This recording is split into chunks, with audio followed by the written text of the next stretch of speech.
ဒုက္ခဆိုတာဘာကိုပြောရတော့ဆိုဘုန်းကြီးတို့တွေရထားတဲ့ခန္ဓာကိုယ်ဟာဒုက္ခတပည့်စัจ जा တရားမှာလူတွေထင်ရှားတဲ့လူတွေသိဖို့ထင်ရှားတဲ့ဒုက္ခတွေကိုမြတ်စွာဘုရားဇာတိပိဒုက္ခပရိသေရိနေရတာလဲဒုက္ခပဲစရာပိဒုက္ခအိုရတာလဲဒုက္ခပဲဗျာတိပိဒုက္ခနာရတာလဲဒုက္ခပဲမရဏံပိဒုက္ခသေရတာလဲဒုက္ခပဲနဲ့ဒါတွေလူတွေသိအောင်သိတာတဲ့ဒုက္ခတွေကိုအရင်ဟောလိုက်တာနော်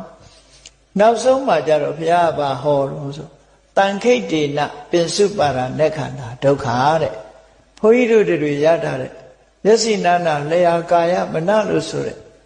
ဟောဒီရုပ်တရားတွေနံတရားတွေခန္ဓာ၅ပါးဟာဒုက္ခပဲလို့ဆိုလို့ဘုန်းကြီးတို့တွေမျက်စိရလာတာဟာဒုက္ခရလာတာပဲ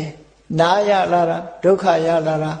နှာခေါင်းရလာတာလျှာရလာတာကိုယ်ကာယရလာတာဒုက္ခရလာတာပဲလို့ဆိုလို့ရုပ်တရားတွေရလာတာဟာဒုက္ခရလာဟုတ်မို့စဉ်းစားကြည့်